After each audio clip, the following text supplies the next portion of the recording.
जय हिंद दोस्तों, स्वागत है आप सभी का आज फिर से केमिस्ट्री के एक नए लेक्चर में, जो आपके लिए सबसे महत्वपूर्ण ये है पॉइंट। ठीक है ना, कुछ महत्वपूर्ण पॉइंट की हम लोग बात कर रहे हैं।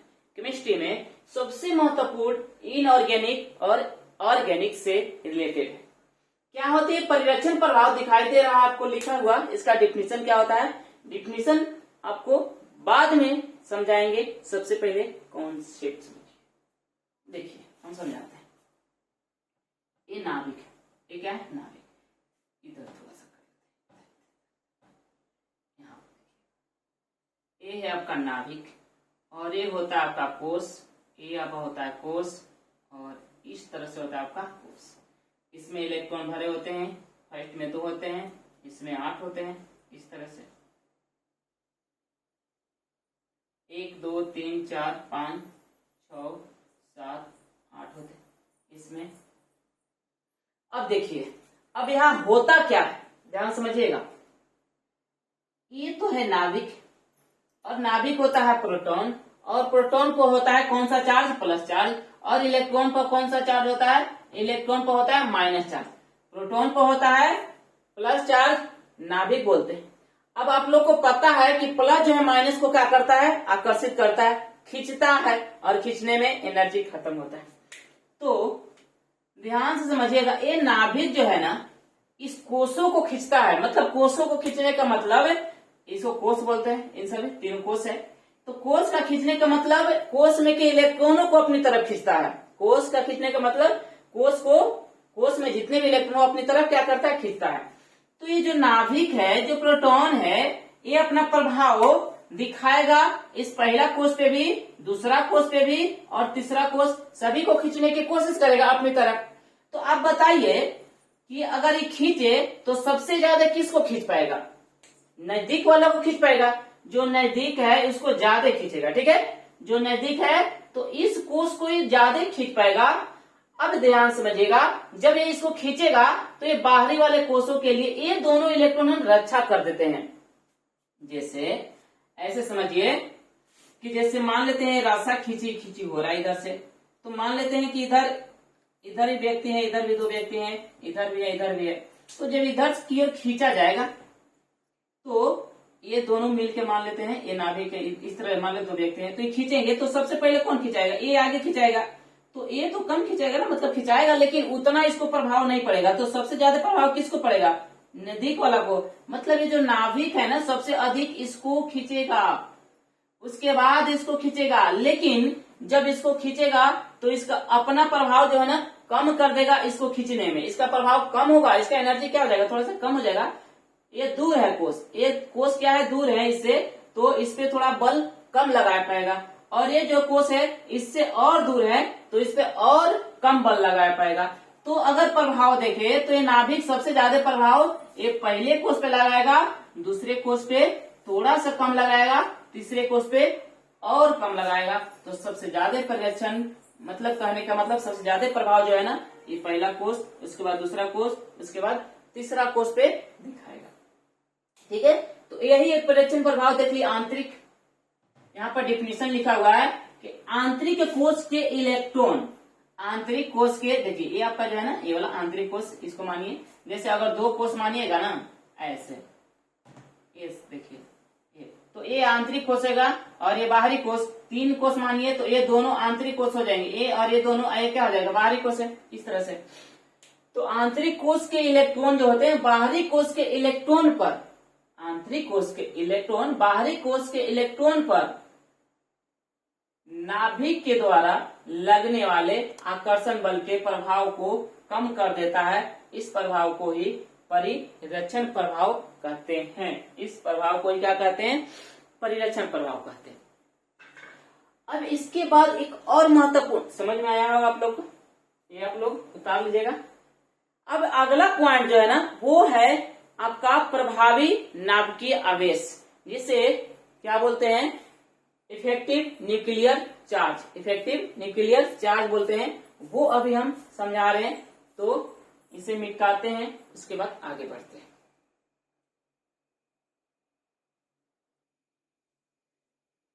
देखिए इसका डेफिनेशन लिख दिए हैं क्या होता है? प्रभावी नाभिकीय आवेश। तो प्रभावी नाभिकीय आवेश जिसे हम इफेक्टिव न्यूक्लियर चार्ज बोलते हैं, अगर संकेत में देखा जाए तो इसे हम जेप कहते हैं। बाहरी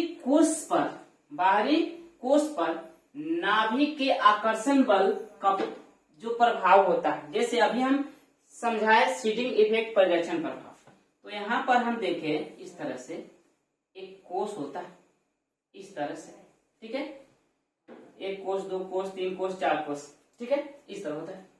तो बाहरी कोष पर, सबसे बाहरी कोष यहाँ बात कर रहे हैं, आंतरिक नहीं, सबसे बाहरी कोष पे, ये क्या आपके बाहरी कोष, ये है आपका बाहरी। तो बाहरी कोष पर नाभिक का जो आकर्षण होता है, यहाँ पे जो आकर्षण होगा, जो अपना इस पे नाभिक जो इस बाहरी वाला कोष पे जो अपना जितना बल दिखाए, उस बल को ही, आकर्षण बल जितना दिखाए, उस बल को ही क्या कहते हैं? प्रभावी नाभिकीय आवेश। जैसे ये पहला कोष जो है दूसरे कोष की रक्षा करता है, और देखिए ये तीसरा कोष जो है ना, तीसरा कोष को रक्षा करने वाला ए भी है, और चौथा कोष को रक्षा करने वाला ए भी है और ए भी है, मतलब तीनों है, ठीक है।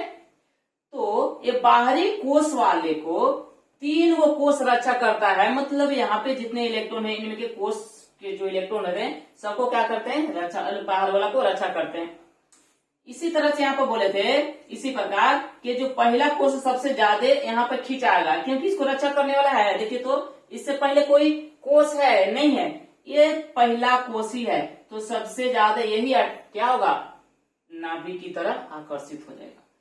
लेकिन इसको रक्षा करने वाला तो ये हो गया, ये तो पहले ही अपना इधर की ओर खींच दिया, ये अपना इस पे प्रभाव दिखा दिया, तो इस पे तो कम दिखाएगा।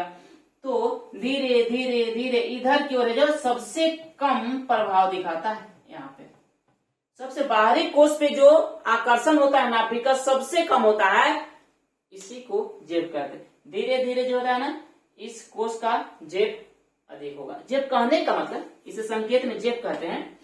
जेब कहने का मतलब ये जो है ना, इस पे कितना प्रभाव दिखा रहा है, अपना प्रभाव इस कोष पे कितना दिखा रहा है, अपना प्रभाव इस कोष पे कितना दिखा रहा है। तो ये जो है सबसे ज्यादा इस पे दिखाएगा, उससे के बाद इससे कम, उसके बाद इससे कम, इसके बाद इससे कम। तो अब ये ध्यान समझिए, ये जब अपना प्रभाव दिखा रहा है तो ये क्या कर रहा है? अपनी, मतलब कि जितने कोष है उसको अपनी तरफ खींच रहा है। मतलब इसके पास अगर ज्यादा कैपेसिटी है तो सभी कोष को थोड़ा थोड़ा थोड़ा क्या कर लेगा? खींच लेगा। मतलब यदि जेब ज्यादा है, जेब ज्यादा करने का मतलब प्रोटॉन की संख्या बढ़ रही है, प्रोटॉन की संख्या क्या हो रही है? बढ़ रही है, तो जेब ज्यादा बढ़ेगा, मतलब जेब बढ़ेगा, प्रोटॉन की संख्या बढ़ेगा। नाभिक एक तरह से देखें, जेब कहते हैं। तो जेब क्या है? तो जो अपना प्रभाव ये बाहरी वाला पे दिखाए, बाहरी वाला पे जो प्रभाव दिखाए वही क्या है? जेब है।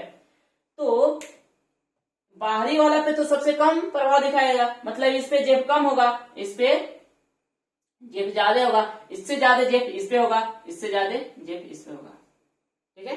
मतलब अपना प्रभाव सबसे ज्यादा इस पे दिखाएगा, इस पे कम दिखाएगा, इस पे कम दिखाएगा। लेकिन डिफिनीशन से बाहरी कोष के लिए यहाँ पे बनता है। डिफिनीशन जो है ना, बाहरी कोष के लिए बात करते हैं।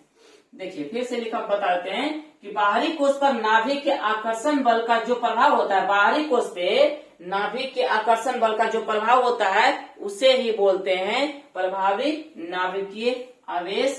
तो यहाँ पे जो भी प्रभाव ये दिखाएगा उस प्रभाव को ही बोलते हैं प्रभावी नाभिकीय आवेश। आई होप आप लोग को ये समझ में अच्छी तरह से आ गया होगा। अब देखिए ये जो जेब है इसका महत्व, मतलब यहाँ पे कहाँ पे सबसे महत्वपूर्ण लागू होगा तो ध्यान समझिएगा। जैसे यदि जेब अधिक होगा मतलब प्रोटॉन ज्यादा है, मतलब ज्यादा खींच पा रहे हैं। जेब अधिक कहने का मतलब जेब अधिक। यदि जेब अधिक होगा तो ध्यान समझिएगा, ऐसे समझिए। यदि अब एक यहाँ पे ऐसे देखिए, थोड़ा सा सीडिंग, प्रदक्षिण प्रभाव, एक ये बात, ये क्या होता है, परिरक्षण प्रभाव। थोड़ा सा ये सब समझने की कोशिश कीजिएगा। परिरक्षण प्रभाव और क्या बोलते हैं, जेप। यहाँ पर लिख दिया हम जेप। अब बताइए, यदि परिरक्षण प्रभाव बढ़ेगा, यदि परिरक्षण प्रभाव बढ़ेगा तो जेप घटेगा या बढ़ेगा? परिरक्षण प्रभाव बढ़ रहा है, परिरक्षण प्रभाव क्या हो रहा है, बढ़ रहा है। ऊपर एरो का चिन्ह दे दिए, परिरक्षण प्रभाव बढ़ रहा है, ठीक है। परिरक्षण प्रभाव क्या हो रहा है, बढ़ रहा है, मतलब ये इसमें के जो है इलेक्ट्रॉन कोष, इसको अच्छी तरह से रक्षा कर रहा है। क्या कर रहा है, रक्षा कर रहा है। तो बताइए, इस ये जो नाभिक है इस पे कम प्रभाव देगा, मतलब जेप का होगा धीरे धीरे कम। परिरक्षण प्रभाव अधिक तो जेप यहाँ पे क्या हो जाएगा, कम हो जाएगा। परिरक्षण प्रभाव अधिक तो जेप जो हो जाएगा वो हो जाएगा आपका कम। जेप क्या होगा, कम। जेप कम होगा तो यहाँ पर क्या होगा, बहुत सारे पॉइंट हम यहाँ पे समझेंगे, 11वीं क्लास से रिलेटेड है। यहाँ पे आपका क्या होगा कि आयनन विभव क्या होता है, इलेक्ट्रॉन लब्धि क्या होता है, इलेक्ट्रॉन निकालना आसान, ये सब आकार, ये सब जेप से हम लोग समझेंगे। किससे, जेप से। तो आज का यहीं तक पढ़ाएंगे, फिर हम अगले वीडियो में इससे आगे बात करेंगे, ठीक है। आज के लिए इतना ही काफी है। तो आप लोग को बस क्या करना है, अच्छी लग रही है वीडियो तो लाइक कीजिए, साथ में शेयर